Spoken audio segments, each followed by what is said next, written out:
السلام عليكم ورحمة الله وبركاته. وعليكم السلام ورحمة الله. إن الحمد لله نحمده ونستعينه ونستهديه ونستنصره ونعوذ بالله من شرور أنفسنا وسيئات أعمالنا، من يهديه الله فهو المهتد ومن يضلل فلن تجد له وليا مرشدا، وأشهد أن لا إله إلا الله وحده لا شريك له، وأشهد أن محمدا عبده ورسوله صلوات ربي وسلامه عليه وعلى آله وأصحابه أجمعين. عليكم السلام ورحمة الله وبركاته. Welcome back, brother. Thank you. Oh, praise to Allah subhanahu wa ta'ala, and peace and blessing of His final messenger Muhammad sallallahu alayhi wa sallam. رب اشرح لي صدري ويسر لي أمري واحلل عقدة من لساني يفقهوا قولي. عليكم السلام ورحمة الله وبركاته. اللهم إنا نسألك خير هذه الليلة، فتحها ونصرها وبركتها، ونسألك اللهم علما نافعا وعملا متقبلا. My dear brothers, last week we have started the first lesson of Durus of Tazkiyah from the Deen Alive program that we have in here at ICSA. I ask Allah subhanahu wa ta'ala to give us the benefit of these lessons and reward those who are behind it and facilitate it. Allahumma ameen. Last time we spoke about that the heart is the engine of your body that drives you to do good or evil. And we mentioned a few hadith of the Prophet sallallahu alaihi wasallam relate to that meaning. We spoke also about the diseases of the heart that can affect the heart and make it stale, make it shield, but unaffected anymore. And one of those diseases is unnecessary talking. We also spoke about the significance of the heart in our body. How is it important? What is the benefit of it? So, in order to have the full benefit of our heart, we need to first look into those diseases that can affect our heart and also affect our deed. One of these first diseases that affect the heart is unnecessary talking. There's so many hadith of the Prophet ﷺ spoke about this aspect. For example, Prophet ﷺ says in the hadith, "Man kana yu'minu billahi wal yawmil akhir, falyaqul khayran aw liyasmut." Whoever believes in Allah subhanahu wa ta'ala and the last day, let him say good or remain quiet. So sometimes when you are quiet, you're actually saving yourself from saying bad things. You know, when we talk a lot, what's going to happen? We're going to have mistakes.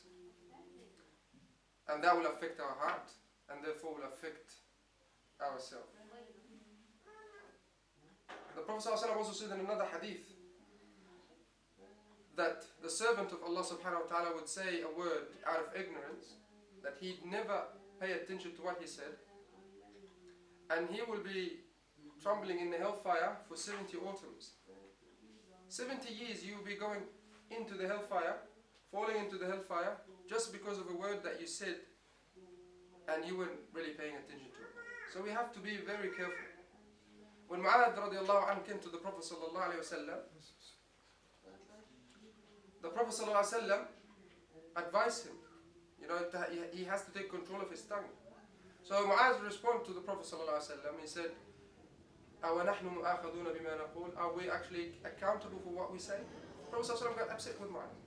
He said, ثَكِلَتْكَ أُمُّكَ يَا Mu'adh. May your mother lose you, Mu'adh.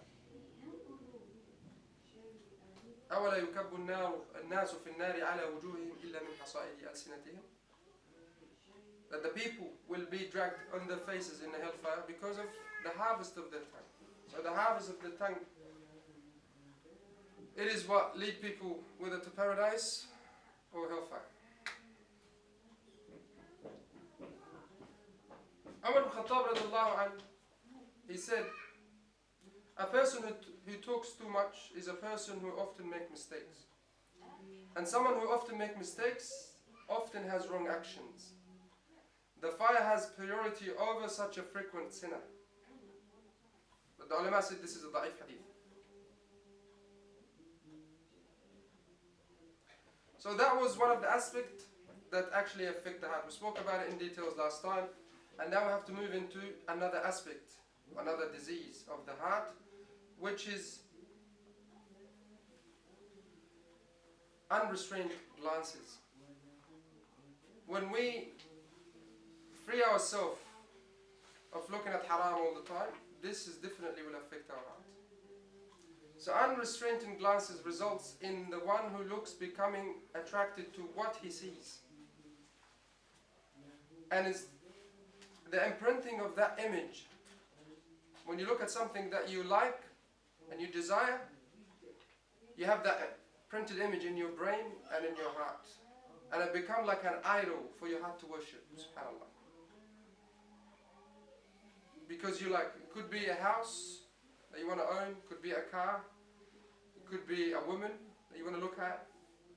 Any type of things that your heart's attached to it, when you look and indulge yourself to it, your heart will become attached to it so much that he become negligence of Allah subhanahu wa ta'ala and become as a disease. Right?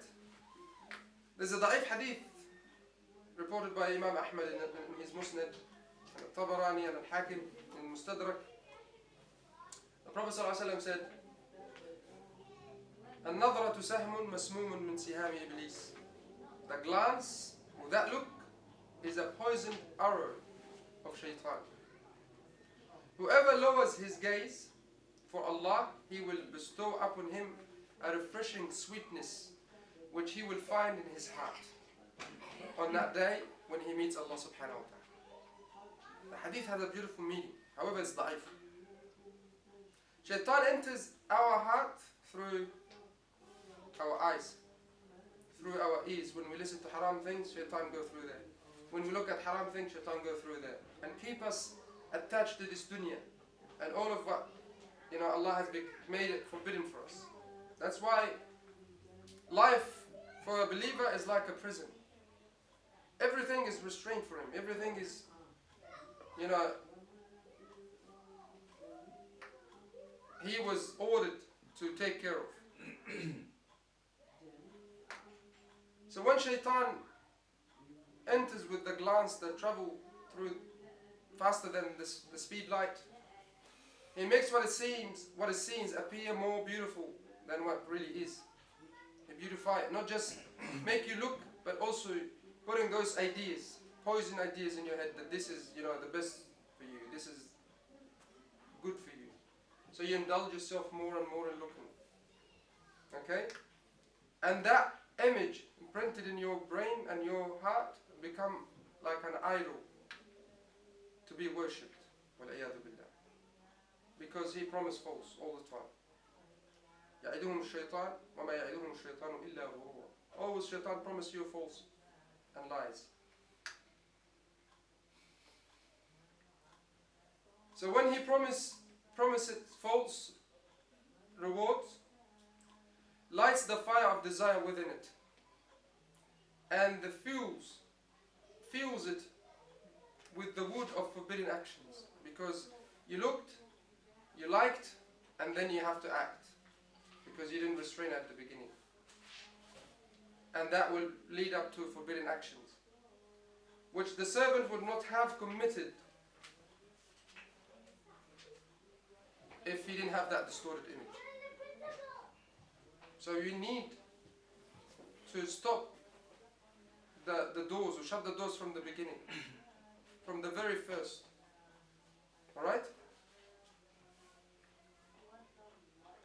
That's why Allah subhanahu wa ta'ala commands us in the Quran. He says, and do not obey anyone whose heart we have made forgetful. ولا تطع من أغفلنا قلبه عن ذكرنا واتبع هواه وكان أمره فرطا. Surah Al-Kahf. And do not obey anyone whose heart we have made forgetful in remembering us, who follows his own desires and whose affairs has exceeded all bounds. The unrestrained gaze, my dear brothers, causes all three applications, all three diseases. It has been said that between the eye and the heart is an immediate connection. There's always a quick channel between the eyes and the heart. If the eyes are corrupted, then the heart will follow. it becomes like a rubbish bin where all the dirt and filth and rottenness be collected. SubhanAllah. So through your eyes, this is like the open for your heart. So the more you go around and look at haram and collect that, the more your heart will be afflicted. And remember last time we spoke about the hadith that the Prophet ﷺ, which means that he said, every time we make a mistake, we make a sin, there is a black dot imprinted on our heart. So the more black dots, the more mistakes, the more sins, the more black dots, until your heart will be like full of darkness, covered, full of disease, rotten. Okay?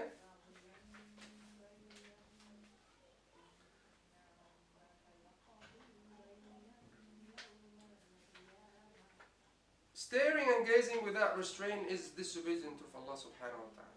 Allah commands us in the Quran. Allah subhanahu wa ta'ala says, أعوذ بالله من الشيطان الرجيم قل للمؤمنين يغضوا من أبصارهم ويحفظوا فروجهم ذلك أزكى لهم إن الله خبير بما يصنعون. Allah subhanahu wa ta'ala says in the Quran, tell the believing men to lower their gaze and guard their modesty. That is more purifying for them. Surely Allah is aware of what they do. We all know that. Allah subhanahu wa ta'ala is watching us. Whatever we do in this life, it will be recorded for us.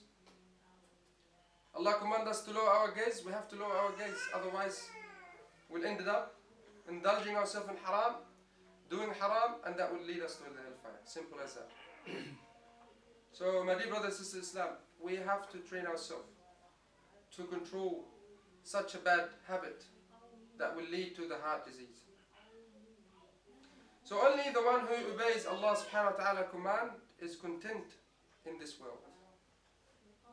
And only the servant who obeys Allah will survive in the next world. This is for sure. This is the promise of Allah subhanahu wa ta'ala. Furthermore, letting the gaze roam free clogs the heart with darkness. When you let loose if you're looking and you're gazing, it will clog your hearts with darkness. Just as lowering the gaze for Allah subhanahu wa ta'ala will do the opposite, will close your heart with light. But Allah subhanahu wa ta'ala says in Surah An-Nur, just few ayahs after this, the one we mentioned before, Allah subhanahu wa ta'ala says, Allahu nuru samawati wal ard, mathalu nurihi kamishka. Allah is the light of the heavens and the earth. The likeness of His light is as if there were a niche, and in the niche it is a lamp, and in the lamp is a glass, and in the glass as it were a brilliant star, lit from a bliss tree, an olive, neither of the east nor of the west, whose oil is well high, luminous. Through a fire sacred touched it. Light upon light, Allah guides whoever He wants to His light. Allah strikes metaphors for men, and Allah knows all things. Sorry, brother. When you refer to lowering the gaze, it's just looking at certain haram things, right? You also mentioned about if we tend to like something, like an object, for example, a camera or a sports. Does that include in lowering the gaze, or just you're talking about looking at something? It was a metaphor for how we get so much attached to this dunya. But in fact, the command came to lower our gaze to haram things. We all know what's haram things. Yeah. Alright? I'm not saying looking at the house is fully haram, but if you are looking at things that will distract you from Allah subhanahu wa ta'ala and make you, you couldn't like attach so much for the sake of losing your deen. Like example, you get indulged with your business because you're trying hard to buy a house, for example. So you neglect your salah, you neglect your fasting. Your boss came and tell you, you can't go to Jum'ah. Then you don't go to Jum'ah because if you want to keep your work, because you want to buy that house that you want. It's indirectly. That's what I meant. That things that, it's like the apple of your eyes. That you look at it, you want it, but you will do anything to get it, including losing your deen. So if you're willing to lose your deen to get that thing that you like with your eyes when you first looked at it, then it becomes haram. Right? Yeah. Because it distracted you from Allah subhanahu wa ta'ala. Alright, inshallah, when we talk about, this is just merely introduction for our course. When we start talking about the first hadith of Al-Arba'un al-Qalbiyya, I will explain more inshallah. But I just want to refer back to these two verses. These two verses were mentioned in one surah, Surah An-Nur. قُلْ لِلْمُؤْمِنِينَ يَغُضُّوا مِنْ أَبْصَارِهِمْ وَيَحْفَظُوا فُرُوجَهُمْ. Tell the believing men to lower their gaze and guard their modesty. Right? This is only a few ayahs after Allah subhanahu wa ta'ala mentioned Allahu nuru samawati wal ard. Allah is the light of heavens and earth. There's somehow a connection because it's in the same surah. Alright? Like what I'm trying to say here. The first one will bring darkness to your heart if you don't follow the commandment of Allah subhanahu wa ta'ala. When you free your gaze, you let loose of your gaze, you look at everything is haram and indulge yourself with that, you will cloak your heart with darkness. But when you lower your gaze for the sake of Allah subhanahu wa ta'ala, Allah telling you, Allah is the light of earth and heaven. Allah nuru samawati wal ard. Allah the light of heavens and the earth. Alright? As if Allah subhanahu wa ta'ala light or clothe those people who lower their gaze for His sake with light. The hearts will become shining light instead of covered with darkness. So when the heart is a light, countless good comes from every direction.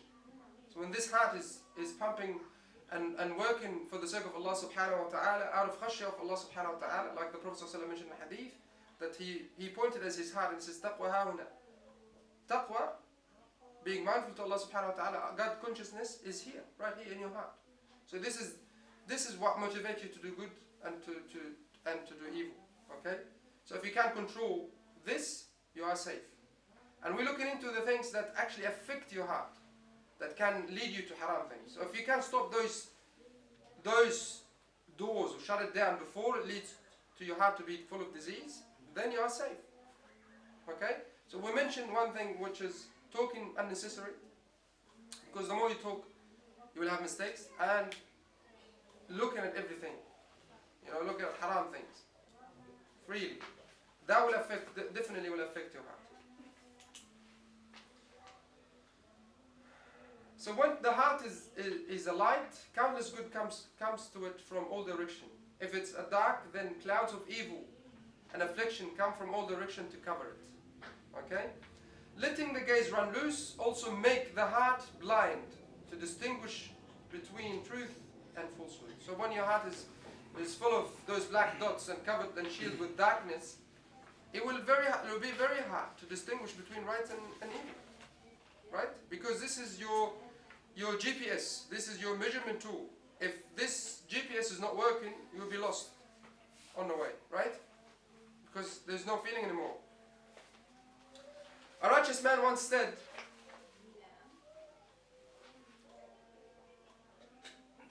whoever enriches his outward behavior by following the Sunnah and makes his inward soul wealthy through contemplation and averts his gaze away from looking at what is forbidden and avoids anything of doubtful nature and feeds solely on what is halal, his inner sight will never falter. So this is a great advice. You always try to look after all these aspects, lowering your gaze, eating halal.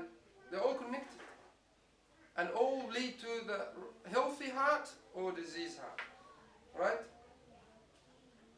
Connecting yourself with and your soul with the remembering of Allah subhanahu wa ta'ala, it will enrich your inner soul. Okay? And also lead you to do good and motivate you to do good. Rewards for action comes in the kind, whoever lower his gaze from what Allah has forbidden, Allah will give him his inner sight abandoned light. This is from one of the Ibn al-Qayyim saying, rahimahullah. Rewards for action comes in kind. Whoever lowers his gaze from what Allah has forbidden, Allah will give his inner sight abandoned light. And that light that we need, that lead us towards the path of Allah subhanahu wa ta'ala, light our way. Imagine holding a torch in a darkness hallway. Alright? So this is what Allah subhanahu wa ta'ala is giving you when you lower your gaze for the sake of Allah subhanahu wa ta'ala. So this is number 2, my dear brothers and sisters in Islam, of the diseases of the heart will make the heart stale and afflicted with disease. Number 3 I want to talk to you about today is also can lead to a disease of the heart, which is eating too much.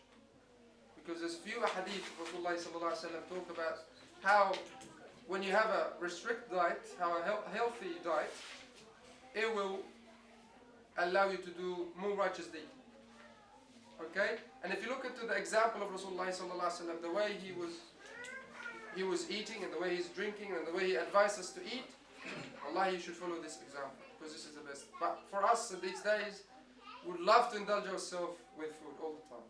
And if you come home from work, your wife not cooking you the beautiful meal that you want, you get upset, right? We need to look into this because excessive eating not just will lead to the disease of the heart, literally, because that could lead to the disease of the heart, literally. Can make you feel sick, literally, physically, you can feel sick. A lot of cholesterol and diabetes, and all of this action will lead to the heart disease, literally. I'm talking about the spiritual aspect of the disease of the heart when you actually indulge yourself in eating. Look, I'm not saying eating is haram, don't get me wrong. Alright, but eating according to Sunnah is more desirable. Alright, this is what we need to follow the Sunnah of Rasulullah sallallahu alaihi wasallam when we eat. And he gave us great details. Sallallahu alaihi wasallam. So the consumption of small amounts of food guarantees tenderness of the heart. So small amount, it will make sure your heart is healthy and it's tender. Alright? Strength of the intellect. Your brain will be function properly. And we feel that a lot. When we eat too much, what happens?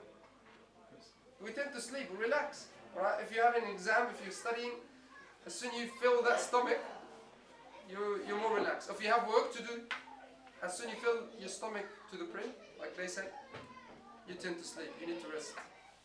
Right? Al-Miqdad ibn Ma'di Yakrib said that the Prophet ﷺ said, the son of Adam fills no vessel more displeasing to Allah subhanahu wa ta'ala than his stomach. A few morsels should be enough for him to preserve his strength. If he must fill it, referring to the stomach, then he should allow a third for his food, a third for his drink, and leave the last third empty for easy breathing. المقداد بن معدي يكرب روى عن النبي صلى الله عليه وسلم قال ما ملأ ابن آدم وعاء شرا من بطنه بحسب ابن آدم لقيمات يقمن صلبا فإن كان لا بد فاعلا فثلث لطعامه وثلث لشرابه وثلث لنفسه. رواه الترمذي وحسنه. So this is a great advice from the greatest man of all times, the greatest teacher of all teachers, Prophet sallallahu alaihi wasallam. He advised us when we eat, we always need to remember this: 3/3, one for food, one for drinks, and one just free, so we can breathe. How many times we fill up our stomach to the limit that we can't even breathe? SubhanAllah. Sometimes we eat with our eyes. Sometimes when we go at some places like open buffet or anything, you fill up your plate with your eyes. When you go back, you ended up with a lot of food that you don't need. And that food ended up in wastage, which is haram to waste food. But if we listen to the hadith of Rasulullah sallallahu alaihi wasallam, we'll save our bodies, we'll make sure that our body is healthy, our hearts will, spiritually and physically will be healthy, we will look after the environment, we look after the economy by not wasting, and that food can be directed in other purposes like feeding the poor and the needy and the homeless. There's so many benefits just in one hadith of Rasulullah sallallahu alaihi wasallam. Wallahi, if we learn more about the sunnah of Rasulullah sallallahu alaihi wasallam and try to implement that in our life, follow his example. His example was what? What was the example of Rasulullah sallallahu alaihi wasallam? His example was the Quran.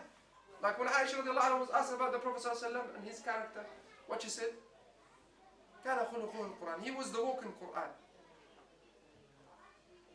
And the Quran told us that we have in Rasulullah sallallahu alaihi wasallam the best example to follow. لقد كان لكم في رسول الله أسوة حسنة. You have the best example in Rasulullah sallallahu alaihi wasallam to follow. And this is the way he eats. Right? This is the way he dresses. This is the way he deal with his family. This is the way he deal with his friends. So, if we educate ourselves more about the Sunnah of Rasulullah sallallahu alaihi wasallam, that will be for the benefit of us.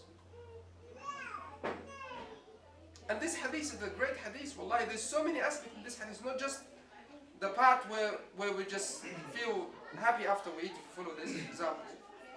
You know, sometimes when we sit on the dinner table and we start eating, we can't control ourselves.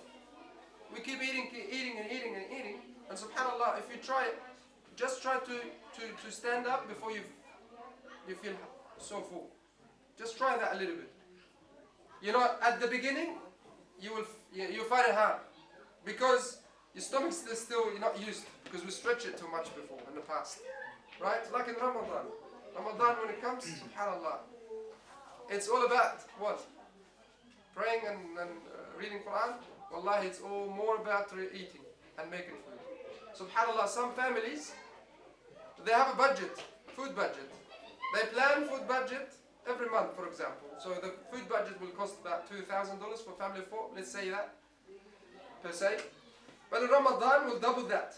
Subhanallah, you eat less in Ramadan, but you spend double. See how the mentality of some of us works? Wallah, I'm not having a go at anyone, but this is, a lot of us do that. We indulge in ourselves so much more in eating and drinking and spending on food and drinks. And the Prophet ﷺ says, بِحَسَبِ ابْنِ آدَمْ لُقَيْمَاتٍ يُقِمْنَ صُلْبًا. Only a few morsels.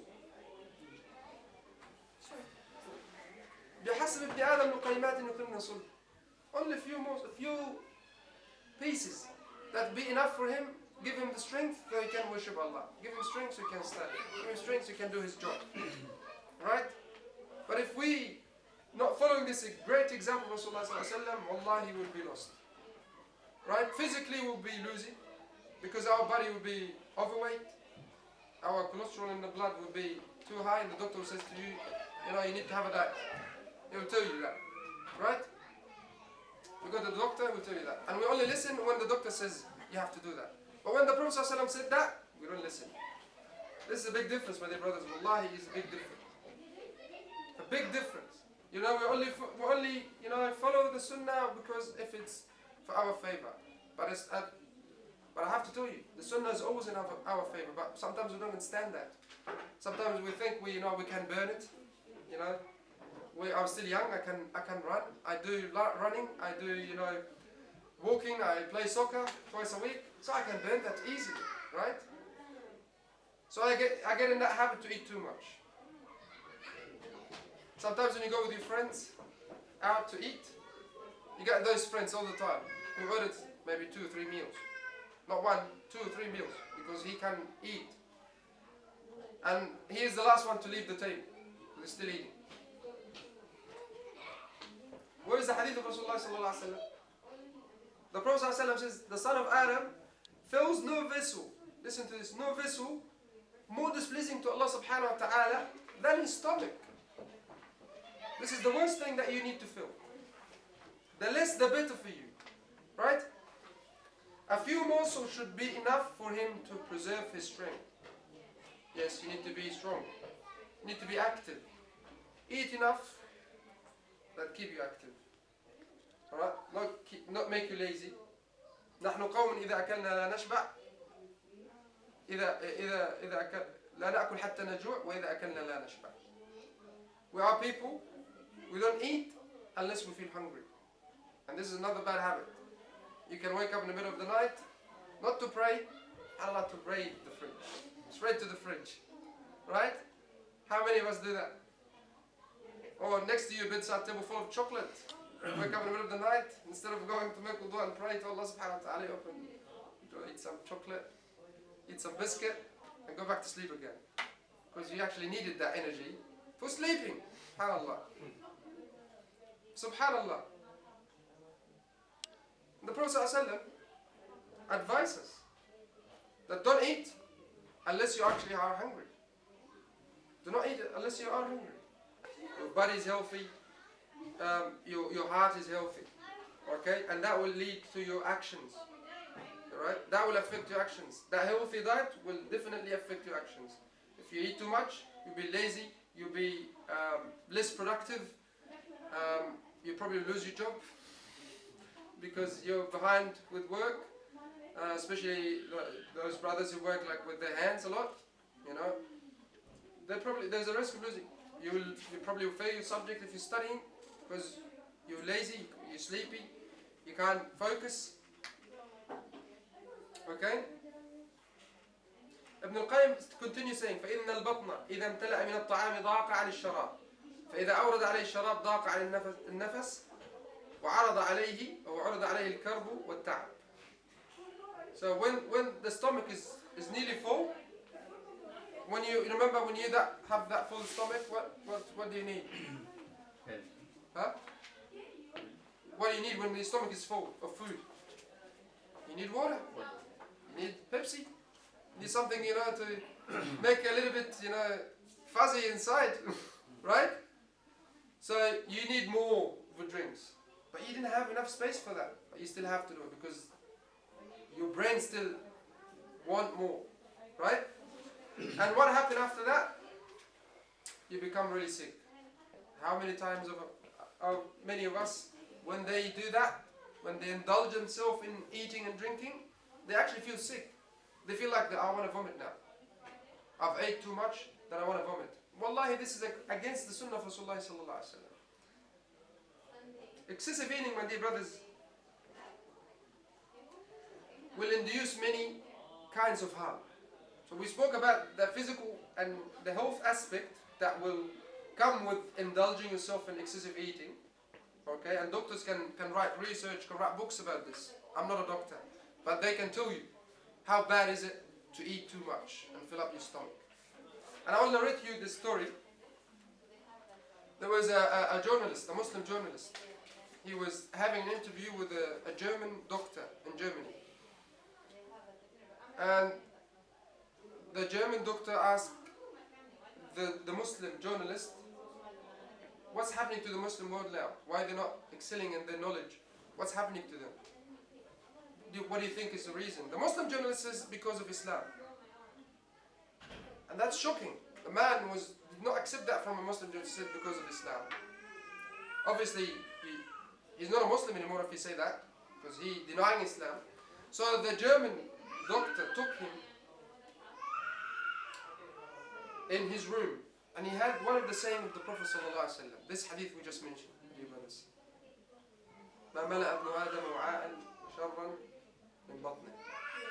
That the son of Adam fills no vessel worse or more displeasing to Allah than his stomach. Okay, only a few morsels for him to give him the strength. And if he's eating, he will have third for his food, third for water, and third to allow him to breathe. This is from a non-Muslim German doctor saying that to the Muslim brother. Okay, telling him this is what the Prophet ﷺ said. How can you say that? Imam al-Ghazali rahimahullah said, وَمِن مَضَارِّ الشَّرَح. Sharah means excessive eating has negative outcomes.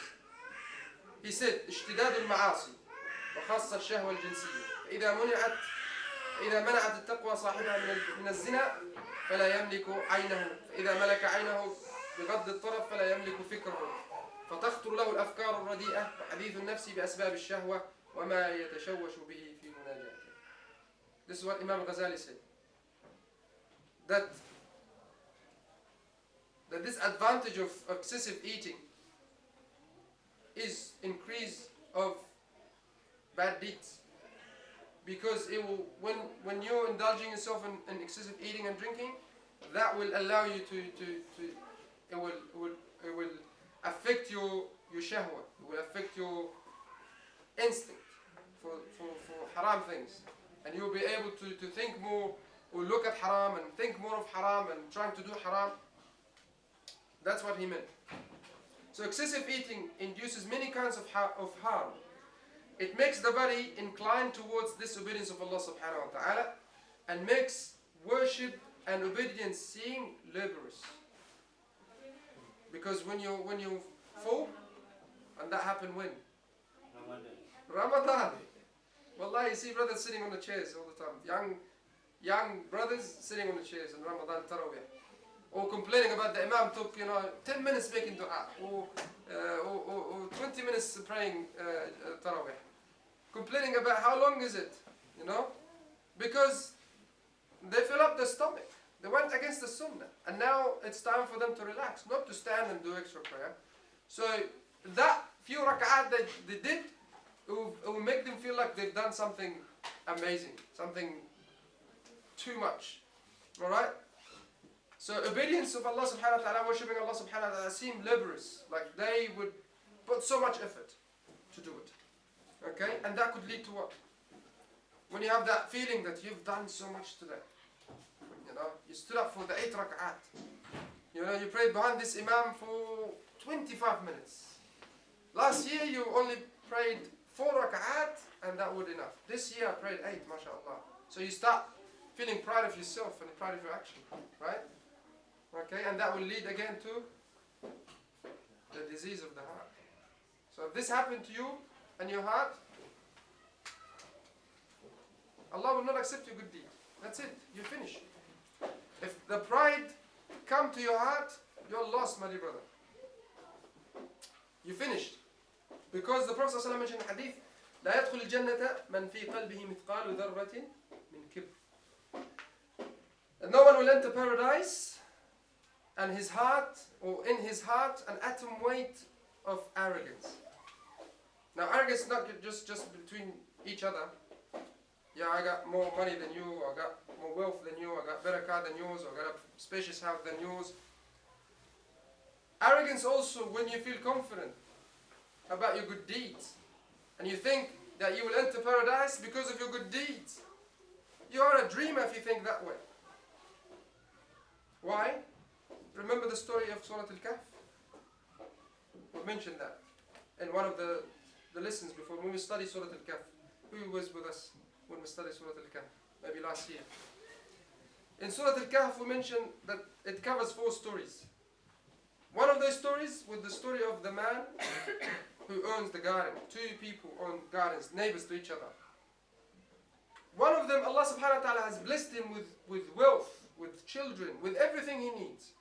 To the limit, or to the level that he thought that Allah subhanahu wa ta'ala will give him everything he needs in akhirah as well. He forgot that this wealth and these children, they are a test from Allah subhanahu wa ta'ala. Allah explained it in Surah Al-Kahf in vivid details. If you read Surah Al-Kahf, this is like so much details of this story. How Allah subhanahu wa ta'ala blessed him with a garden that has rivers, runs through it. So he doesn't need to spend money to buy water pumps to pump up the water, to irrigate his garden. That the garden has natural fence that not just protect the garden from harm, but also produce fruit that he can sell and make profit out of it. He also, Allah subhanahu wa ta'ala explained that the garden, the produce is 100% every year. Never missed a fruit. None of them go to waste. وَلَمْ تَظْلِمْ مِنْهُ شَيْئًا. None of the fruit, the outcome of the produce of the garden, going to go to waste. So this is the great test from Allah subhanahu wa ta'ala. If this happened to us, we could fail the test. Right? We would be indulging ourselves with this wealth that Allah has given us and start become neglectful to Allah subhanahu wa ta'ala, thanking Him and hoping for more reward in akhirah. But the man, instead of doing that, he used to go and listen to this. Literally, that's what Allah says in Surah Al-Kahf. He used to go to his neighbor, knock on the door, Salaam alaikum, I'm better than you, and just walk away. This is what he used to do because of arrogance. And Allah says, and the Prophet ﷺ says, anyone with arrogance, an atom weight of arrogance in his heart, he will never enter paradise. And this is what happened to this person. Allah tested him, and Allah destroyed his wealth, because he said that on the day of judgment, I never think that Allah subhanahu wa ta'ala destroy this garden. Alright? So he had so much confidence that Allah will give him eternal life with wealth. my Lord on the Day of Judgment, He will give me 10 times more. So this is so much confidence, you know. We should have some hopes. But this person, he passed that level. He had so much confidence. And when you have confidence, like for example, there was always that story we read to our children, you know, the hare and the turtle, right? Because the hare has too much, or the rabbit has too much confidence that he will win the race.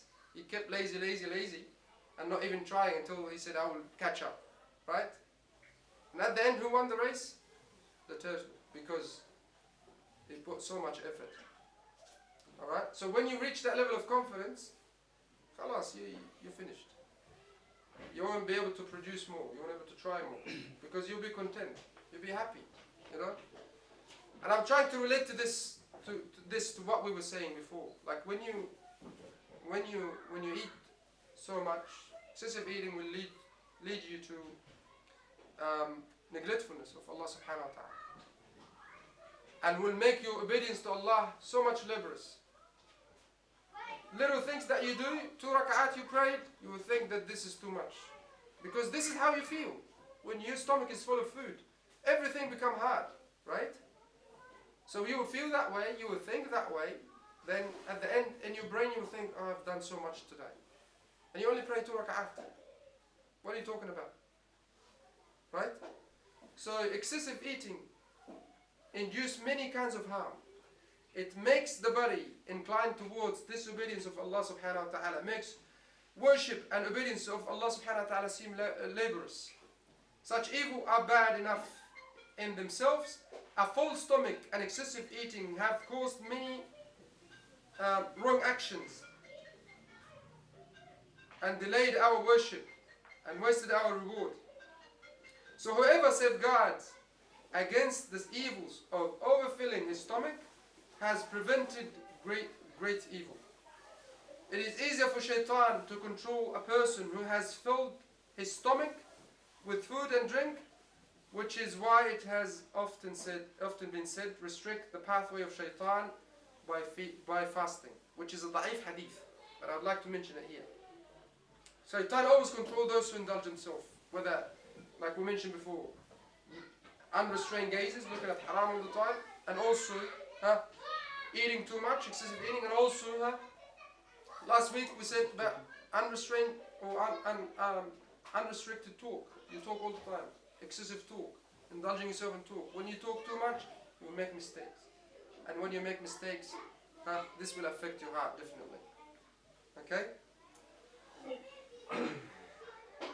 It has been reported that by a group of men of Bani Israel, this is a great advice, okay, from a tribe of Bani Israel. They were worshipping, and it was time for them to break the fast.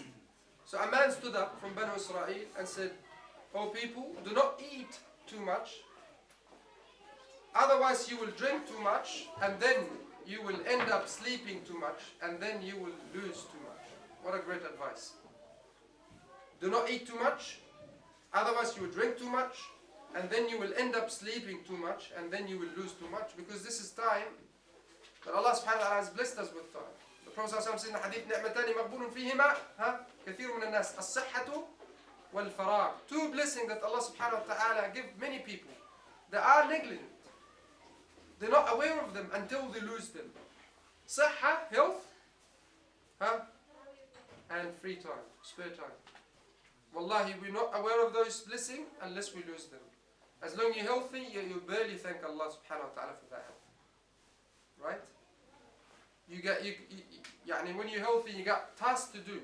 Maybe around the house, cutting your lawns and fixing the trees, whatever.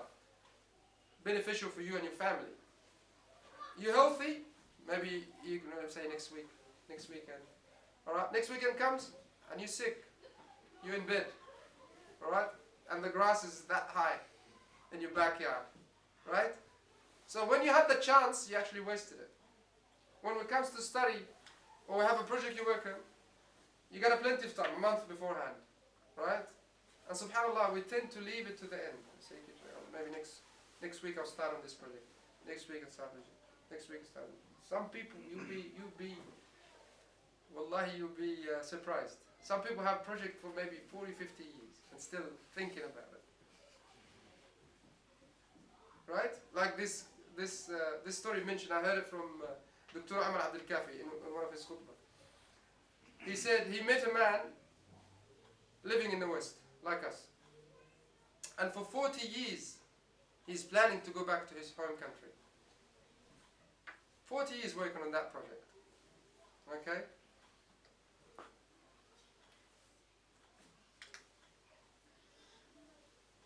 The Prophet ﷺ, my dear brothers and sisters in Islam, and his companions, may Allah be pleased with them all, used to go hungry quite frequently. Although this was often due to a shortage of food. This is not because something they actually would like to do all the time, to go hungry. Right? Because as we said before, you know, the Prophet ﷺ encouraged us to eat, but eat accordingly. You know, you need enough to keep your strength, so you can be productive, be helpful to your community, be helpful to your family, all right, and do more of good deeds. You can't do that if you're hungry, right? And some people, when they are hungry, you can't even talk to them. They will bite you, right? Right? We feel that sometimes. You know, when you're hungry that much, you know, don't talk to me, I'm hungry. Or I can't do anything, I'm hungry. I can't focus, I'm hungry. Right? That's why the Prophet encourages us to eat, but don't indulge yourself. And he, sallallahu alaihi wasallam, used to be frequently hungry, but because of the shortage of food. And listen to this, the hadith I will mention to you now.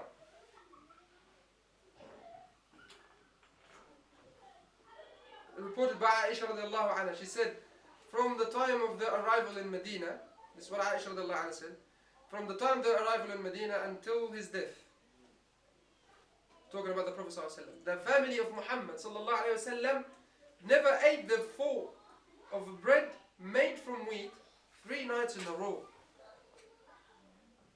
This is your beloved Prophet sallallahu alaihi wasallam and his family. Right? Never full. Three nights in a row. So maybe one night off, one night on, or maybe one night a week they eat bread. Okay? And this hadith in al-Bukhari, Sahih hadith. Ibrahim ibn Adham said once, anyone who controls his stomach is in control of his deen. And anyone who controls his hunger is in control of good behavior. We're talking about, you know, when you're hungry, you get the tiger out of you, you get the lion out of you, right? Or the lioness, right? If you can control the hunger, in a way, you know, when we fast sometimes, yani wallahi, is even non-Muslim, they praised fasting. Some of them actually try fasting, and there was a research, wallahi, for a Russian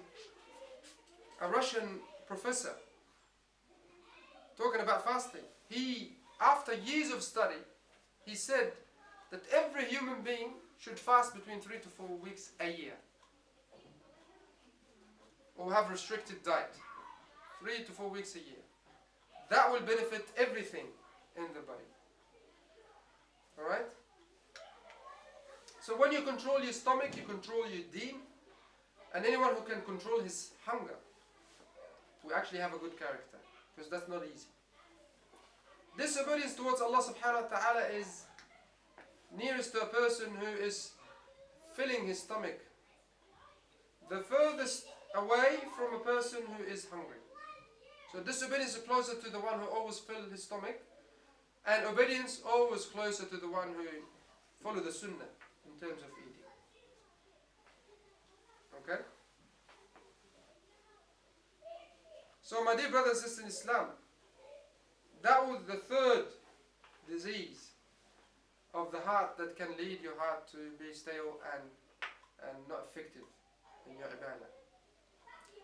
The last one I would like to talk to you, if we have time today, is keeping bad company. Surrounding yourself with bad company. What this can do to you. So maybe, if I start asking you this question and you have pen and paper, just for 1 minute or two, can you describe a good company and a bad company? Like in your own words. And share those ideas with us Please. Who would like to share with us first? Brothers or sisters? Anyone? I'll start. Yep. So good company, somebody who has your best interest in his mind. Yep. He reminds you of doing good and warns you about dangers or something bad. Yeah. And is there to help you. Yeah. So it's there for you all the time when you need it. Very good. Yeah. Bad Bad one. company, I think somebody who wastes time or Yeah. you don't get benefit from them. Yeah. And somebody does not deliver on their promises. Okay. Yeah. That's a good point because the Prophet ﷺ warned us to be that person, you know, who doesn't deliver on his promise as a sign of hypocrisy. He said the sign of hypocrisy are three. إذا حدث كذب وإذا وعد أخلف وإذا اؤتمن خان. إذا حدث كذب, when he speaks he lies. When he promises he breaks his promise. And when someone trusted him with anything he loses trust. He's not trustworthy. You mentioned one of them. Yeah. If someone with that quality, of course you need to stay away from him. Right. Yes, bro. Good company are those who leads you to the right path and in the remembrance of Allah subhanahu wa ta'ala. Yeah. Bad company are those who pull you to do all the forbidden things. Beautiful. And listen to the Quran. The Quran advising who? The Prophet ﷺ. He says to him, وَاصْبِرْ نَفْسَكَ مع الذين يدعون ربهم بالغداة والعشي يريدون وجهه. Accompany yourself with those who actually want to worship Allah subhanahu wa ta'ala for His sake. In the morning and at night time. This is the advice of Rasulullah sallallahu alaihi wasallam, to take the companions that they actually want to worship Allah. Morning and night, all the time. Okay? Yes. And the bad one? Yeah. Bad company are those who always pull you to do the forbidden things. Always entice you to do haram. Yeah. Yes. Almost the same. Yeah. Adding on to the, I would say, always give good advice and following the Islamic way of life. And the other part is that always give negative feedbacks that will, keep your mind in the other way of thinking, Yeah. in the Islamic way. Yes, so it's like a mirror to you. You know, the good friend is not the one who just always praise you. You know, it's the one who, when he sees you doing wrong or mistakes, he comes and tell you, to correct you. Okay? The Prophet ﷺ says in the Hadith, "Unsur akhaka zaliman aw madluma." He was sitting with the Sahaba. The Prophet ﷺ says, "Aid your brother, whether he was transgressor or someone who received transgression." So the Sahaba understood the first part, the second part, which is when you are madloom, when you someone causing harm to you, or to your friend, you will go and help to remove that harm, right?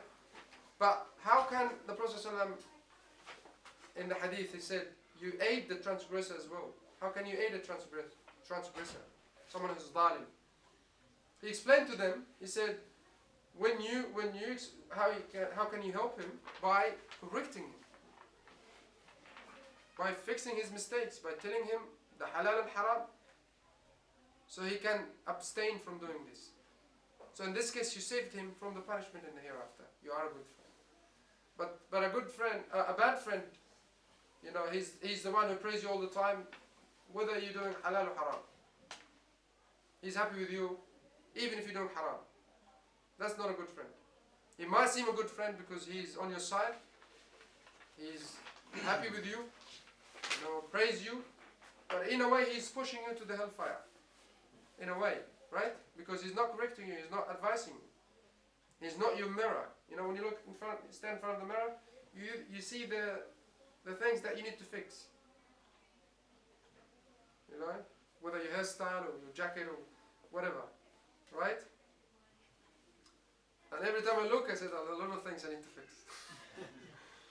Okay, but alhamdulillah. Yes, Jazakallah khair. Good company, a good friend for you. Always ask your well-being. Yes. Ask Ask how you how you feel, yes. how you're feeling, how your family is doing. Yes, yeah. And then always your sunnah. Yeah. Remind you of sunnah and avoid talking too much Yes. or backbiting. Correct. Yeah. But I Yeah. think the most important thing, the well-being of your families and friends. That's how a good company. Very good. Yeah. I will mention this story. I heard it from someone, or I read it on the internet. I'm not sure about the reliability of the authenticity of this story, but I think it might be a joke. And it's from Egyptian family. A father and his son. This is the conversation.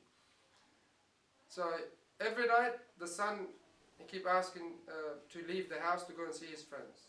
He got so many friends. This time this friend's wedding. This time this friend's having this party. This friends have this.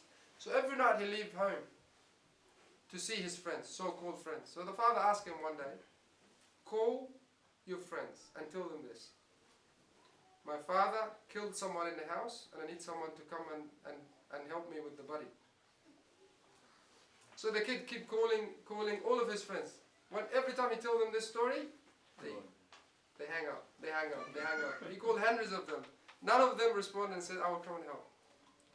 Then his father told his son to call his best friend, the father friend, alright?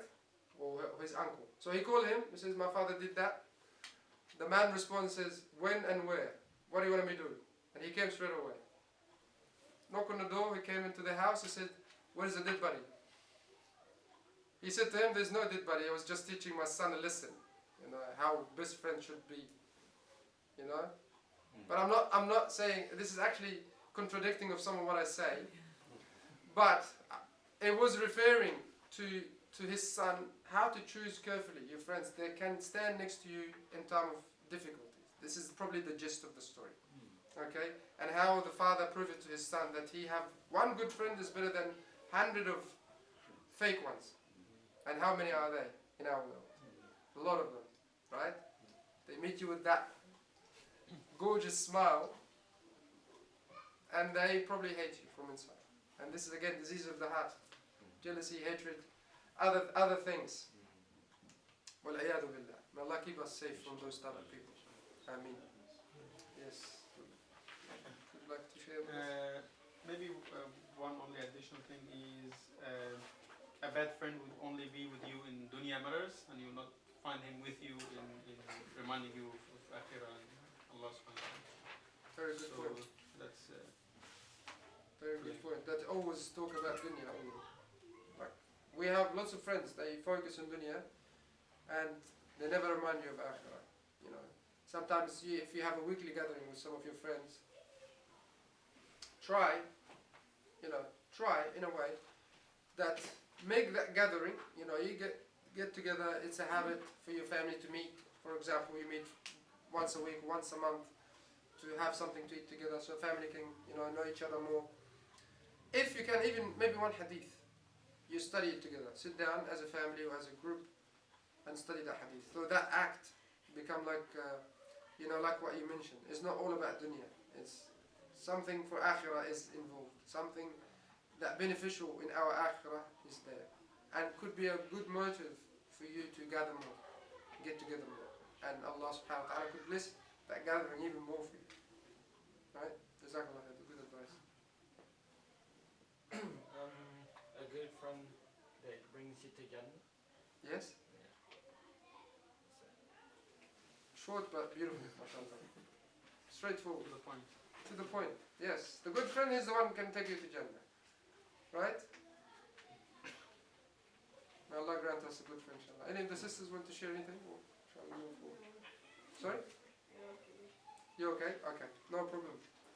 Alright, I think we're running out of time. But I would like to, after we're studying 4 aspects, there is a lot more, to be honest. But we just focus on those 4 aspects as a channel or pathways of the heart disease.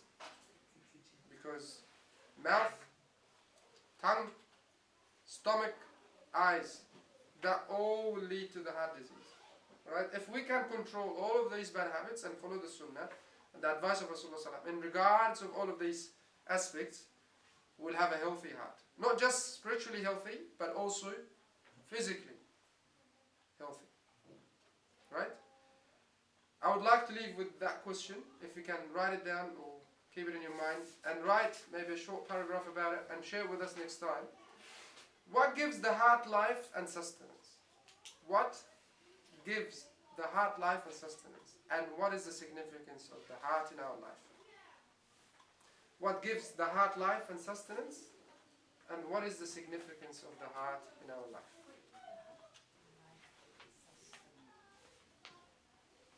Any questions? جزاكم الله خير. اللهم انفعنا بما علمتنا وعلمنا ما ينفعنا وزدنا علما. اللهم اغفر للمسلمين والمسلمات والمؤمنين والمؤمنات الأحياء منهم والأموات إنك مولانا سميع قريب مجيب الدعوات ورافع الدرجات. اللهم ارفع مقتك وغضبك عنا. اللهم لا تسلط علينا بذنوبنا من لا يخافك فينا ولا يرحمنا. اللهم انصر الإسلام وعز المسلمين وأعلي بفضلك يا رب كلمة الحق والدين. اللهم كل إخواننا المستضعفين في كشمير. اللهم كل إخواننا المستضعفين في تركستان وبورما وأفغانستان وباكستان وسوريا وفلسطين. اللهم حرر أغصان الأسير. اللهم لا تأذن بهدم الأقصى ولحم شهود. اللهم كل إخواننا المستضعفين في كل مكان يا رب العالمين. وآخر دعوانا أن الحمد لله رب العالمين وجزاكم الله خيرا والسلام عليكم ورحمة الله وبركاته. See you next week.